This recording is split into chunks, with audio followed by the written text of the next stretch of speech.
હાલો સીતારામ બધાને અમાર શ્વેતાબેન હવાર હું બનાવ્યું શ્વેતાબેન તમે ચીકુ શેક બનાવ્યું, આવજો બધાય પીવા.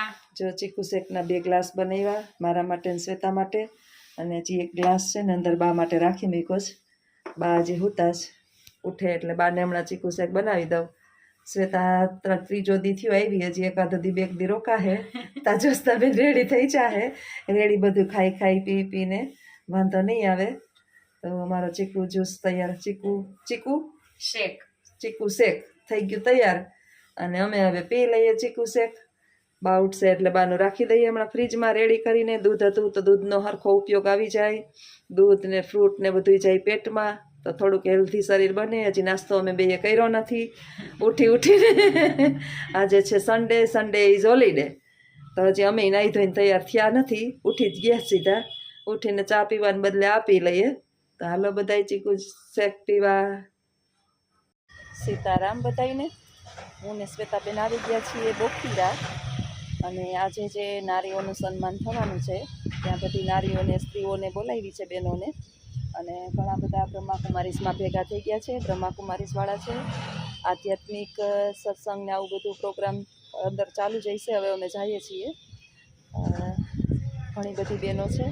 અને આજે જોસ્તાબેને પહેરી છે સાડી કોઈ દિવસ પહેરી નથી, પણ આજે એમ થયું કે ભારતની નારી સાડીમાં સારી ભારતની નારી સાડીમાં સારી. તો આજે સાડીનું ઉદ્ઘાટન કરી નાખ્યું. ઘણા વર્ષોથી, લગભગ 10 વર્ષથી પહેરી નથી, તો આજે પહેરી લીધી. તો હાલો મિત્રો, આવજો, આગળ વિડીયોની અંદર બન્યા રહેજો. સીતારામ.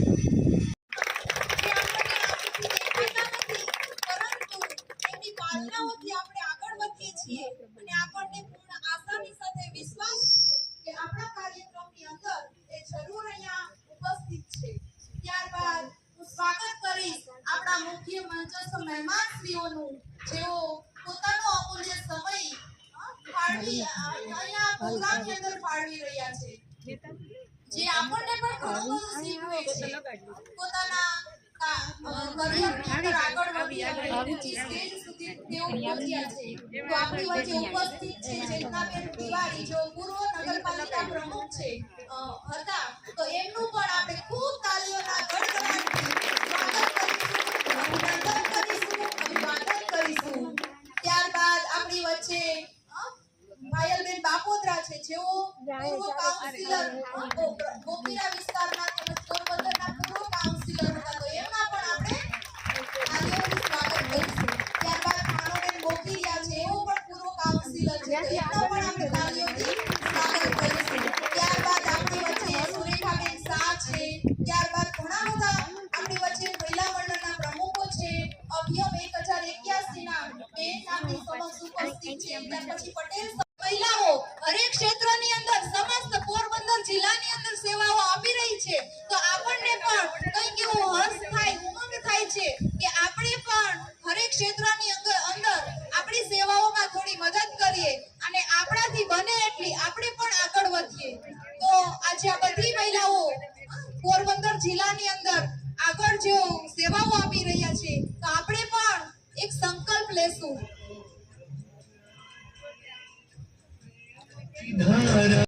અધિકારી પ્રવીણાબેન, કદાચ મારા સાથી કાઉન્સિલર પાયલબેન, સાથે જ અહીંયા આપણને બધાને જેમ કહેતા હતા જંગલમાં મંગલ, અને એકદમ અવાવરું જગા હતી, એમાં ધર્મની જ્યોત જગાવી છે આપણા બ્રહ્માકુમારીના પીકે હંસાબેન. પણ ધર્મની જ્યોત જગાવે છે એવા મારા બ્રહ્માકુમારીના બેન, સાથે જ ભાનુબેન મારા સાથી પૂર્વ કાઉન્સિલર, બધા જ બ્રહ્માકુમારીના વાઇફ શાંતિ દૂત. અમે મહિલા મંડળના કાર્યક્રમ કરતા હોય તો ગલબલ, પણ અહીંયા હું ત્યારની માગ કરું છું કે એવી ઓરા છે, ઓમ શાંતિ શબ્દનો ચમત્કાર છે. એકેય બેન અંદર વાતો નથી કરતી, એટલે તમારા માટે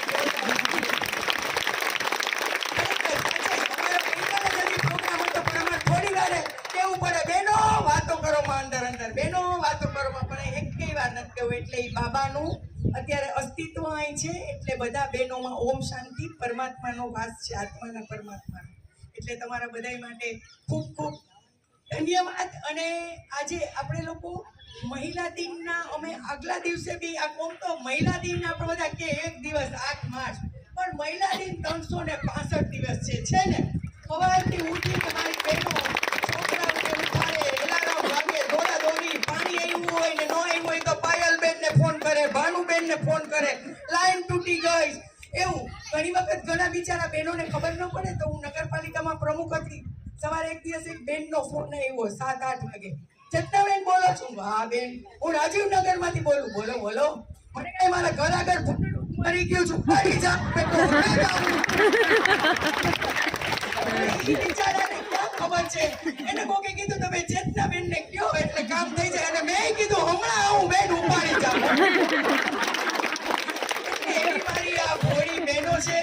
સાંજે ખરેખર ઘણી વખત આપણને બહુ એમ થાય, મારા નગરપાલિકાના પ્રમુખના સમય દરમિયાન અમુક બહેનો આવે, એની થેલી હોય ને બેગ, એને જે એક નાનું કાકડિયાનું કામ હોય, એ આખી થેલી મેલી થઈ ગઈ હોય. ઈ કે હું બેન કેટલા બધા ધક્કા ખાઉં, ત્યારે આપણને એમ થાય કે આ સ્ત્રી શક્તિ છે, આપણે ઉતરતા એને આટલું અવોઇડ કરીએ.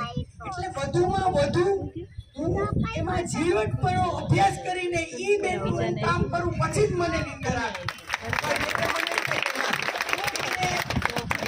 આપણે ભગવાને જે સ્થાન અત્યારે હમણાં કહેતા હતા કે આટલા હજાર લાખો બ્રહ્માકુમારીના બહેનો છે, જે સ્પિરિચ્યુઅલ યુનિવર્સિટી છે, અંદરથી આપણને જગાડે છે જ્યોતિ. અને સાચે જ મેં પણ આબુ અહીંયા બીકે આપણા લીનાબેન છે મેઇન સેન્ટર પર રાજયોગના કોર્સ 2 વખત કરેલો છે, અને આબુ પણ મેં કરેલો છે.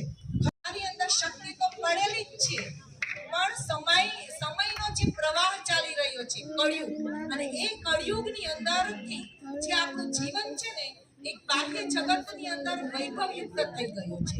વૈભવયુક્ત બેનો તમે સમજી શકતા હશો કે મોબાઈલ આવી ગયો, આપણી પાસે ગાડીઓ આવી ગઈ, શું આપણી પાસે વિજ્ઞાનના સાધનો નથી, પણ એ બધું જ પ્રાપ્ત હોવા છતાંય આજે આપણે એ નારી શક્તિને પૂછીએ ને તો એ શક્તિ સ્વરૂપમાં બહારથી આપણે શબ્દ બોલીએ છીએ, પણ અંદરની જે સ્થિતિ છે ને એ અમને ખબર છે. અમારી સંસ્થાની અંદર કેટલા બધા ગ્રહસ્થી માતાઓ આવે છે અને રાજયોગનું જ્ઞાન અને કોર્સ કરે છે, યોગ કરે છે, અને જટિલ પ્રશ્નો હોય, ગ્રહસ્થ જીવનના હોય, પારિવારિક કોઈ સંબંધોના પ્રશ્નો હોય, પછી સામાજિક પ્રશ્નો હોય, આર્થિક પ્રશ્નો હોય, કોઈ પણ પ્રશ્નોને લઈ અને જ્યારે બહેનો માનસિક રીતે અપસેટ થાય કે તૂટી જાય અથવા તો ડિપ્રેશનમાં જતા રહે, ત્યારે એનો એક જ ઈલાજ છે રાજયોગ, આધ્યાત્મિક જ્ઞાન. મેં આજે પોરબંદર જિલ્લાની અંદર 10 બહેનો છે, ચેતનાબેન સાંભળજો, 10 બહેનો એવા છે કે જેને મેં આપઘાતમાંથી બચાવ્યા છે, અને 10 બહેનોમાંથી 5 માતાઓ તો છે ને કે દરરોજની મુરલી સાંભળવા, આ રાજયોગનું જ્ઞાન સાંભળવા, પરમાત્માની મુરલી સાંભળવા આવે છે ને, એને એવો અનુભવ થયો છે કે અમને આ સંસ્થાએ નવું જીવન આપ્યું છે.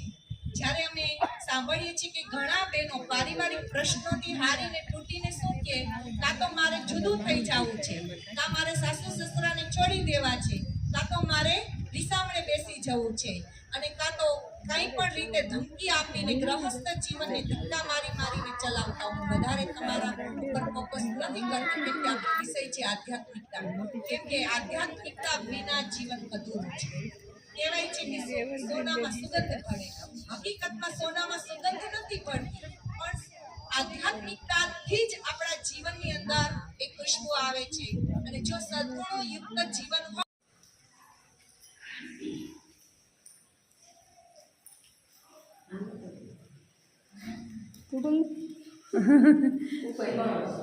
આ બ્રહ્માકુમારીનું મેન જગ્યા છે વોખીરાની અંદર.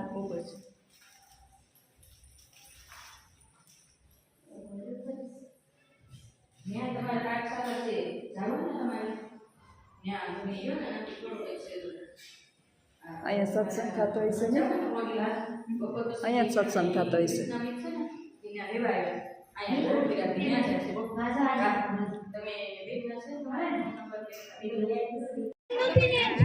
જ્યોત્સનાબેનનું સન્માન થઈ ગયું છે. ફાઇનલી બ્રહ્માકુમારીની અંદર સન્માન થઈ ગયું છે, બેનની સંખ્યા વધી ગઈ છે અને થાય છે હવે ઘરે જવાનું મોડું. એટલે ફટાફટ હવે નીકળી જઈએ. બા ઘરે રાહ જોવે છે. તો ભગવાન મારે જે જોતી હતી પ્રતિમા મને પ્રાપ્ત થઈ ગઈ છે અને મંદિરની અંદર આને હું પધરાવી દઈશ. ઓમ શાંતિ, ઓમ શાંતિ, ઓમ શાંતિ. આવજો. સીતારામ. સીતારામ બધાયને. તો ફાઇનલી અમે બ્રહ્માકુમારીમાં ગયા હતા, હું ને શ્વેતા. સ્વાગત હતું મહિલાઓનું, ઘણી બધી મહિલાઓનું હતું, એટલે થઈ ગયું બહુ મોડું અને આડેથી વારો લઈ લાગવો કરી અને માંડ અત્યારે ઘરે પહોંચ્યા. અંધારા જેવું થઈ ગયું, 8 પોણા 8 જેવું થઈ ગયું. બાના કારણે વહેલા પહોંચી ગયા, નહીં તો હજી કંઈક કલાકે પ્રોગ્રામ ચાલવાનો હતો એટલે ઉતાવળે સરસ મજાની સાલો ડેડી છે અને મારા ગમતા ભગવાન મને મળી ગયા છે. ત્યાંથી પણ આમ જોઈએ તો લક્ષ્મીનારાયણનું સ્વરૂપ મળી ગયું છે. મારા પ્રિયમાં પ્રિય ભગવાન શ્રી લક્ષ્મીનારાયણ ભગવાન. અને શ્વેતાને તો બહુ મજા આવી બ્રહ્માકુમારીની જે શાંતિ અને બહેનોનું ભાષણ સાંભળવાની. કે જીવનની અંદર નાની નાની દીકરીઓ જે છે ને એ જીવન ને સમજી લે છે, સંન્યાસ લઈ લે છે. અને આ દીકરીઓ જે છે બ્રહ્માકુમારીની દીકરીઓ કોઈ અભણ અનાથ કે એવી કોઈ નથી કે જેને કાંઈ લાચારી હોય કે સંન્યાસને માર્ગે જોડાઈ જાય, પરંતુ ભણેલી ગણેલી ગ્રેજ્યુએશન વાળી અને ખરેખર જે જીવનને સમજીએ ને એવી દીકરીઓ ત્યાં હતી. અને એનું જે આપણે સાંભળ્યું કે જીવન શું છે, સમજવા જેવું છે. ખરેખર આ તો ટાઈમ નથી આપણી પાસે. બાકી કાયમ 1 કલાક આપણે જીવનની અંદર જો બ્રહ્માકુમારીનું સાંભળતા જઈએ તો કોઈ દિવસ આત્મહત્યા કરવાનું મન થાય નહીં, ગમે એવી મુશ્કેલ પરિસ્થિતિની અંદર. શ્વેતાને બહુ મજા આવી ગઈ. શ્વેતા ઓછું ભાષણ સાંભળે આજે શાંતિથી સાંભળતી હતી ને મારે આજે ચિંતા નહોતી. સ્કૂટર રાખવામાં શ્વેતા હતી, એવી ડ્રાઈવર છે અમારી શ્વેતા. અંધારામાં લઈને આવી છે, 10 કિલોમીટરથી મને અહીંયા હેમખેમ પાછી પહોંચાડી દીધી.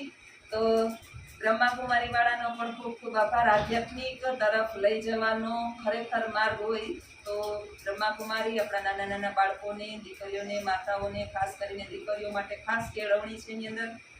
તો આપણે મોકલતા થઈએ, આપણે ખુદે નવરા હોય તો જાતા થઈએ. દરેક જગ્યાએ લગભગ બ્રહ્માકુમારીના સેન્ટર ચાલે જ છે.